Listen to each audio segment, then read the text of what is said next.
샬롬하고 인사합니다. 할렐루야. 샬롬 샬롬 샬롬 샬롬 샬롬.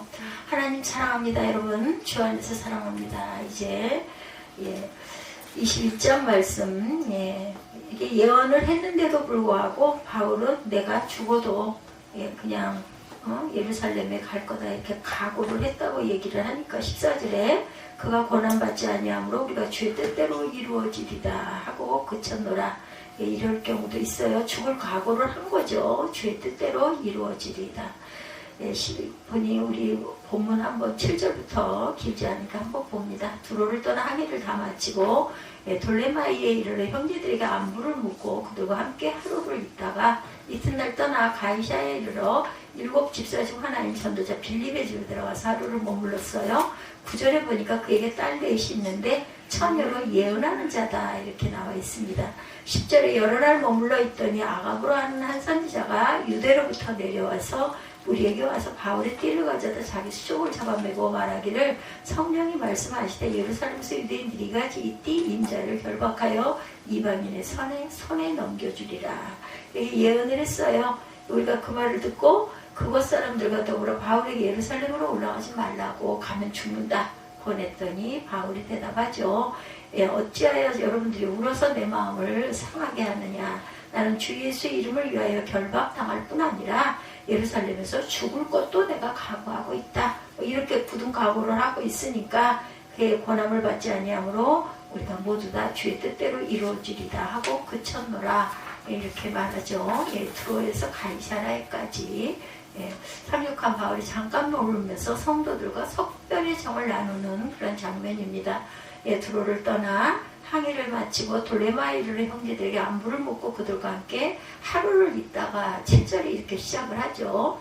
트로는 고대 키아의 중요한 항구로 BC 65년경에 자유도시 국가로 번성하다가 로마 제국의 영토가 된 곳이에요. 트로를 떠난 바울이렘은 배로 돌레마이까지 이르러 하루를 머물렀어요. 그리고 돌레마이는 트로와 가이사라 중간에 위치한 항구죠. 여기 누가 있었어요? 빌립의 집에서 머물죠. 보니까 빌립 집에서 머뭅니다. 항해를 마치고 돌레마이르의 형제들에게 안부를 묻고 그들과 함께 하루를 있다 이튿날 떠나서 가이사에 이르러 7 집사 중 하나인 전도자 빌립의 집에 들어가 머무리라. 이튿날 하루를 묵고 이튿날 떠나서 가이사에 이르렀다. 두로를 떠나서 항해를 마치고 돌레마이에서 하루를 묵은 거예요. 그리고 가이사에 이르러 7 집사 중 하나인 전도자 빌립 집에 들어가 머무니라 이렇게 얘기합니다. 가이사에 대해서 앞서 자세히 설명했기 때문에 설명은 생략하고 넘어갑니다. 가이사는 로마군이 주둔하고 촉독이 머물던 당대의 유대 땅에서 가장 발전된 대도시이기도 했다. 가이사라에서 바울은 전도자 빌립의 집에 머뭅니다. 빌립은 사도행전 6장에 나온 7 집사 중에 한 사람이죠.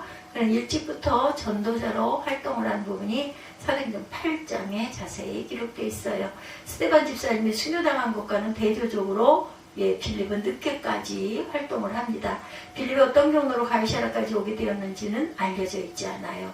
아마 예루살렘의 박해를 피해서 여러 곳으로 다니며 전도를 하다가 가이사라에 정착을 한 것 같습니다. 빌립에게는 딸이 넷이 있었는데 예언자라 이렇게 9절에 설명합니다. 빌립이 전도자로 헌신한 것처럼 아마 딸들도 주님께 헌신을 하고 있었을 거예요. 결혼할 나이가 되었음에도 불구하고 주님을 위해 결혼하지 않고 교회를 섬긴 것 같아요. 빌립의 4 딸들은 예언의 은사를 받은 예언자들이었다. 그래서 바울의 미래에 대한 예언을 하죠. 오늘 본문에서 특별한 그 사항은 바울의 신상에 관한 아가보의 예언과 바울의 반응이었어요. 여러 날 머물러 있더니 아가보라는 한 선지자가 10절 11절이죠. 유대로부터 내려와 우리에게 와서 바울의 띠를 가져다가 자기 수족을 잡아매고 말하기를 그때는 아마 이렇게 행동으로 딱 보이면서 이야기를 한 것 같습니다.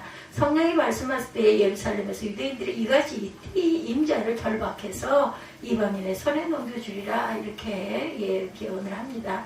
바울이 예루살렘에 올라가면 붙잡혀서 이방인에게 넘겨주리라. 이 예언을 얘기하기 전에 먼저 신약 교회 안에 있던 선지자 혹은 예언자에 대해서 잠깐 봅니다. 고린도전서 12장, 13장, 14장 은사 설명에 보면 신약교회 안에 몇 가지 특기할 그 직책들을 갖고 있었어요. 첫째는 사도, 둘째는 선지자. 그렇죠? 이 두 직책은 항상 교회 직분의 첫머리에 언급이 됩니다. 보면 고린도전서 12장 28절에 보면 하나님이 교회 중에 며칠 세우셨으니 첫째는 사도요, 둘째는 선지자요, 셋째는 교사요, 그 다음은 능력이요, 그 다음은 병 고치는 은사요, 서로 돕는 것과 다스리는 것과 각종 방언을 하는 것이라. 이렇게 은사에 대해서 말하죠. 그가 혹은 사도로, 혹은 선지자로, 혹은 복음 전하는 자로, 혹은 목사와 교사로, 또한 우리가 이런 모든 직분들을 주셨던 직책들이 있어요. 그렇다면 선지자는 어떤 직책? 신약교회 안의 선지자 직책은 구약이 그것과는 상당히 달랐습니다. 구약 성경에서 선지자는 장차 나타나실 메시아에 대해서 예언을 했는데 때로는 왕이나 백성들의 불신앙과 타락을 책망하기도 했고 다가오는 하나님의 심판을 예고하기도 하죠.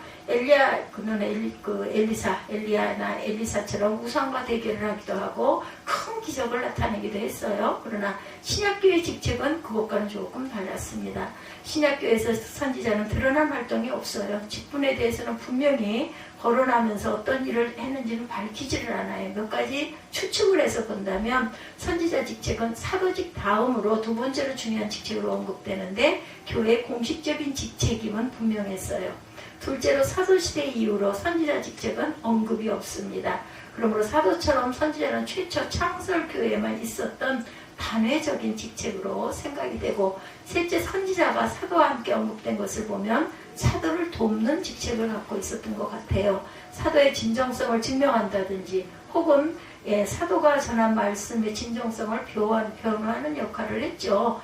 신약 성경이 완성되기 전이었기 때문에 그런 정확하게 이 사람 어떤 사람이야 하고 하기가 상당히 어렵죠. 그래서 누가 진정한 사도인지 참 하나님의 말씀인지 분별할 수가 없었던 거예요. 넷째로 구약의 선지자와 같은 정도의 예언은 아니지만 미래에 대한 예언을 하기도 했다는 것이 오늘 본문에도 나타나 있죠. 그럼 이제 본문으로 돌아와서 아가보의 활동에 대해서 한번 생각해 봅니다. 아가보는 예루살렘 교회 출신의 선지자였어요. 그러나 안디옥의 최초 이방인 교회가 세워졌을 때 사도들과 함께 내려옵니다. 성령의 감동을 받아서 예언을 하죠. 천하가 크게 흉년이 들리라. 사도행전 11장 25절에서 28절에 보면 바나바가 사울을 찾으러 다소에 가서 바나바 같은 사람이 이렇게 그 바울에 대해서 많은 변호를 해주고 했으니 사도로 그 직책을 행했던 사람이었겠구나 하는 생각이 들어요. 그죠? 이 사람은 그런 사람이 아니다 하고 옆에서 변호를 많이 했죠. 바나바가 세우게 됐습니다. 바울을 사울이었을 때 다소에 가서 만남에 안디옥에 데리고 와 둘이 교회에 1년간 모여있어 큰 무리를 가르쳤고 제자들이 안디옥에 비로소 그리스도인이라 일컬음을 받게 되었다. 안디옥 교회죠. 그때 선지자들이 예루살렘에서 안디옥에 이르니 그 중에 아가보라 하는 한 사람이 일어나 성령으로 말하되 천하가 크게 흉년이 들리라 하더니 글라우디오 때 그렇게 되니라. 그대로 이루어집니다. 아가보의 예언은 적중했어요. 클라우디우스 황제 때 AD 46년에 그대로 큰 흉년이 들죠. 이 아가보가 어떤 연유로 사도 바울의 그 귀로에 예루살렘에서 가이사랴로 내려왔는지는 정확하게 증명이 된 바가 없어요. 아마 성령께서 주신 예언 때문에 바울에게 오지 않았을까. 성령께서 분명하게 바울이 체포당하고 로마 정부에 넘겨지리라는 것을 말씀하셨고 예루살렘 유대인들의 적개심도 심상치 않았기 때문에 미리 바울에게 알려줄 필요가 있겠다 싶어서 거기에 오지 않았을까. 그런 베드로가 고넬료의 집에 갈 때처럼 성령의 인도를 받아서 바울에게로 왔을 수도 있겠죠. 아무튼 아가보의 예언은 바울 일행을 크게 당황하게 만듭니다. 누가를 비롯한 측근들은 이 앞다퉈 바울의 앞길을 막았어요. 못 가게 하죠. 우리가 그 말을 듣고 그곳 사람들과 더불어 바울에게 예루살렘으로 올라가지 말라 권하니 12절이죠. 바울의 안전을 위하는 것은 동료들의 입장에서 본다면 정말 그렇죠. 거기 가면 죽는데 가지마. 우리 쉽게 이렇게 얘기했다는 거예요. 기독교 역사에서 바울처럼 중요한 일꾼이 특히나 그 시대에 없었겠죠. 예수님을 만나 영접한 이후로 남은 생의 전부를 전도에 바친 사람이죠. 3차례에 걸친 세계 전도 여행을 했어요. 뿐만 아니라 신약성경 27권 가운데 절반에 가까운 13권을 기록했습니다. 그 내용을 하나같이 교리적으로나 목회적으로나 그리스도인의 가치관 혹은 생활에서 가장 중요한 내용들이었습니다. 하나님은 그동안 이런 바울을 모든 위험에서 항상 피하도록 돌봐주셨어요. 그런 바울에게 이제 위험이 예고됩니다. 그렇다면 어떻게 해야겠는가? 당연히 피해야 되겠죠? 바울 주변에는 모든 사람들이 성령의 예언도 있으니 예루살렘에 올라가지 말라고 권하는 것은 당연할 것 같아요. 그러니까 그만 뜻대로 이루어지리다 하는 답이 나올 정도로, 오늘 제목이 될 정도로 강경합니다. 13절에 보면 그렇죠. 예, 나는 그런 거 전혀 상관없다라고 얘기를 하죠. 죽는다 해도, 예루살렘에서 죽는다 해도 나는 상관없다. 어찌하여 물어서 내 마음을 상하게 하느냐. 13절이죠. 나는 예수의 이름을 위하여 결박당할 뿐 아니라 예루살렘에서 죽을 것도 나는 각오하고 간다라는 거예요. 뭐 누가 말리기 위해서 어쩔 수가 없는 일이죠. 그러니 그냥 주의 뜻대로 이루어지리다 하고 그냥 거기서 그쳤다라고 얘기하죠. 바울은 예언자 동료들의 충고를 듣고도 예루살렘으로 가는 길을 멈추지 않습니다. 오히려 더 마음을 굳게 해서 예루살렘으로 올라가죠. 권함을 받지 아니하므로, 14절에 보면은 그렇게 나오죠. 그가 권함을 받지 아니하므로 아가보가 한 예언이 사실이라 해도, 동료들의 충고가 진심으로 나온 것이라 해도 예루살렘으로 가는 길은 변함이 없다. 이 말씀에는 그리스도인들의 판단과 결심에 대한 몇 가지 중요한 그러한 결정 원리들이 담겨 있어요. 첫째는 조언자 혹은 충고자로서의 역할. 예언의 은사를 받은 아가보가 바울에게 권고하죠. 그 이전에도 예언 은사를 받은 사람들이 바울에게 다가올 그런 그 위험에 대해서 예언한 바가 있어요. 21장 4절에도 보면. 그러나 바울은 끝내 거절합니다. 이럴 때 주변 사람들은 어떻게 했어요? 강제로 막았나요? 본문에 보면 주의 뜻대로 이루어지리다 하고 그쳤다 이렇게 얘기하고 있습니다. 그리스도인들은 서로에게 카운슬러가 될 수가 있죠. 그러나 카운슬링은 사실을 알려주는 선에서 끝나야 합니다. 비록 초신자라 해도 그 삶을 이래라 저래라 절대로 결정할 수가 없고, 결정은 누가 해요? 본인이 하는 거죠. 목회자들은 이런저런 사유로 신방도 많이 하고 또 상담도 많이 하기도 합니다. 때로는 사업상의 문제 때문에 상담할 때도 있고, 어떤 부부관계나 가정사 때문에도 상담. 그래서 신방 전도사님들이 계세요. 큰 교회들은 보면 자녀 문제, 대인관계, 사업의 문제, 또한 진로 등 여러 가지 일로 서로 지혜를 나누기도 하죠. 그러나 이런 일은 무엇을 결정해 주는 일이 아니라 그저 그럴 때는 어떻게 했으면 좋을까요? 하고 서로 기도하고 공부하는 일이죠. 특별하게 뭔가 그죠? 마음에 어떤 마음이 들면 또 알려주기도 합니다. 사람들은 심리가 이상해서 무엇을 확실하게 말해주는 것을 굉장히 좋아하는데, 한국 사람들은 쪽집게식의 조언을 굉장히 좋아한다고 그러죠. 과외 공부를 해도 쪽집게 과외 이런 얘기 많이 들으셨을 거예요. 지구상의 어느 나라에도 없는 이상한 학습법들이고, 점쟁이에게 갈 때도 쪽집게 점쟁이를 찾아간다고 하죠. 정토의 토종 비결을 보면 또 어떤 내용들이 나오죠. 7월에는 동쪽에 가지 마라. 사람이 동쪽으로 가지 않고 어떻게 살겠는가. 1월에는 불을 가까이 하지 말라. 추운데 그죠? 아무튼 여러 가지 이야기들을 많이 하죠. 쪽집게 점쟁이는 맞든지 틀리든지 확실하게 말을 하죠. 그러니까 좋아하죠. 목회자도 마찬가지입니다. 쪽집게처럼 이래라 저래라 말해주면 얼마나 좋겠는가마는 이건 해라 저건 하지 말라. 그러나 그렇게 말하는 것은 좋은 권고가 아니죠. 인간은 자유의지와 양심 그리고 인격을 가진 결정권자. 아무리 이야기를 해줘도 아이고 좋지 않을 텐데 하고 얘기해도 본인이 꼭 하고 싶으면 고집 부리면 해야 돼요. 그러니까 그런 얘기 많이 하죠. 깨져봐야 안다고. 그런 사람도 있고, 그러면 나 그거 좀 보류를 할까요? 놓고 기도할까요? 이런 분들도 계십니다. 하나님이 창조하신 인간, 구원받고 거듭난 인간의 참 모습은, 결정권은 본인에게 있죠. 자유의지야말로 인간을 가장 고상하게 만듭니다. 하나님은 아담을 그렇게 만드셨죠. 근데 왜 스스로 노예를 만들려 하고 다시 또 노예가 되려 하느냐는 거죠. 서로 얽매려고 하지도 말고 자유의지를 존중하는 좋은 상담자들이 되어야 되겠죠. 그게 누구라가 아니어도 교회 안에서, 믿음 안에서 서로 나누고 듣고 기도하고 또 마음에 감동이 오는 대로 권고도 하고 이렇게 좋은 기도의 동역자들이 다 같이 돼야 되겠죠. 둘째로 의사결정의 최종 결정권자는 본인이다. 모든 사안에 대한 최종 결정권은 본인에게 있습니다. 아무리 많은 사람이 이런저런 충고를 한다 해도 결정은 본인이 한다. 나는 주 예수의 이름을 위하여 결박당할 뿐 아니라 예루살렘에서 죽을 것도 각오했다. 바울은 아주 단호하죠. 예수를 만난 직후부터 예수님을 위한 생애를 바치기로 결심을 합니다. 독신으로 살 것도 결심했어요. 이건 바울을 부르신 주님의 뜻이기도 하죠. 사도행전 9장 15, 16절에 보면 주께서 가라사대 가라. 이 사람은 내 이름을 이방인과 임금들과 이스라엘 자손들 앞에 전하기 위한 나의 택한 그릇이라 이렇게 말하죠. 그가 내 이름을 위하여 해를 얼마나 받아야 할 것은 내가 그에게 보이리라. 해를 받는 것까지도 내가 그에게 보이겠다라고 말씀을 하세요. 바울은 이 사실을 잘 알고 있었기 때문에 주님을 위해 결박당할 각오도 했다. 순교도 결심을 했다.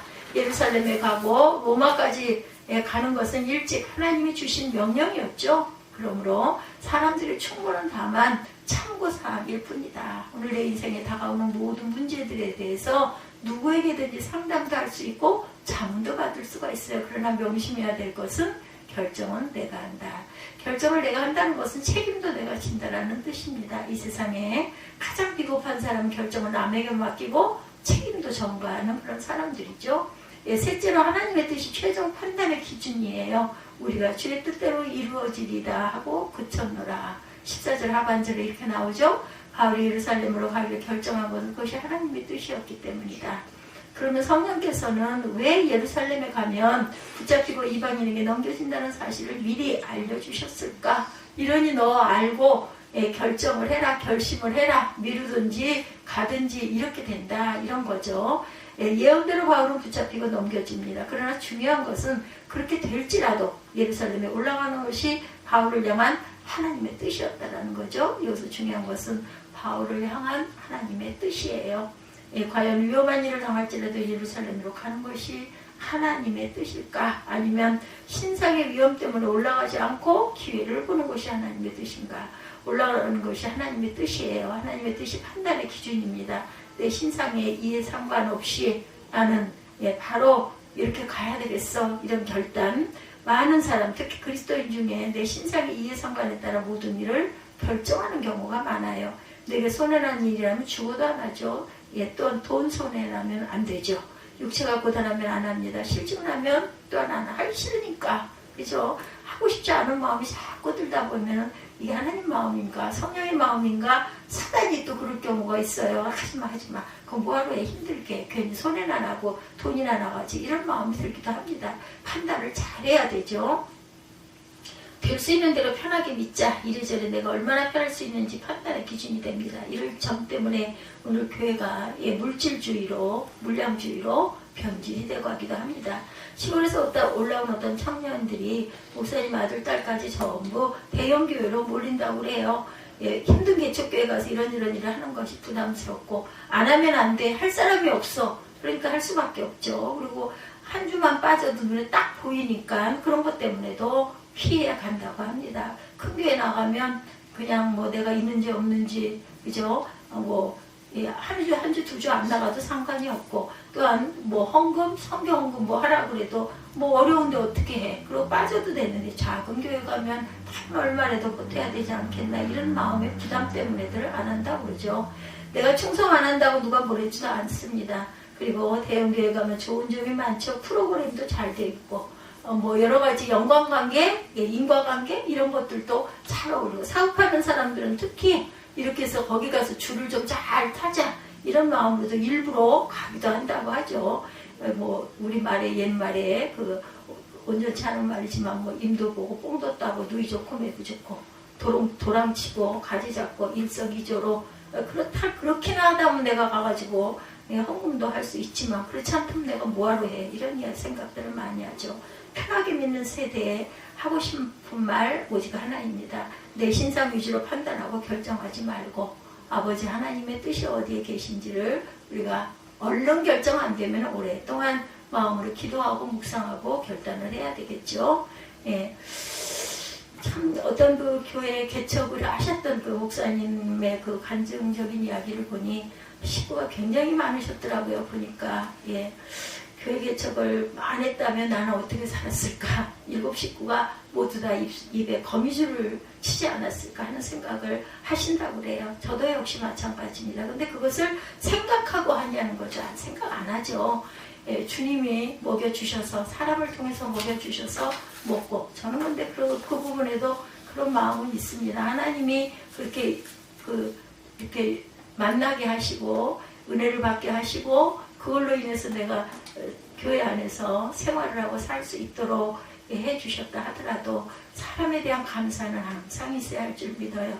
하늘에서는 천사들이나 성도들이 하나님 뜻에 100% 순종하기 때문에 하나님의 뜻이 다 이루어지죠. 그러나 땅에 있는 인간은 하나님의 뜻을 거의 따르지 않을 때가 많습니다. 내 뜻대로 내가 너무 힘들 것 같고 공부할 거 겁이 나죠. 인간이니까 그럴 수 있습니다. 그런데요, 제가 어제 밤에도 잠깐 말씀드렸지만 어린 날 저는 참 내가 죽으면 왜 그런 생각을 그렇게 많이 했는지 오랫동안 그랬던 것 같아요.